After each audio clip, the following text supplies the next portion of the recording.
terekam media. Belasan orang diamankan dalam bentrokan antara pengemudi ojek online ojol dan kelompok debt kolektor di kawasan Hergamanah, Kecamatan Cidadap, Kota Bandung, Jawa Barat. Bentrokan dipicu pengambilan paksa motor. Akibat peristiwa itu, sejumlah driver ojol mengalami luka. Kepolisian turun tangan mengamankan sejumlah debt kolektor yang terlibat untuk diminta keterangan. Bentrok terjadi karena debt kolektor mengambil paksa kendaraan salah satu driver ojol.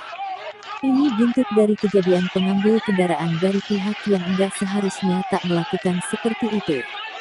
Seharusnya memberikan sosialisasi, memberikan himbauan atau pemberitahuan terhadap pemilik kendaraan sehingga tak terjadi hal seperti ini, ucap Wakapolrestabes Bandung AKBP Asep Pujiono di Mapolrestabes Bandung. Ya, jangan diprovokasi.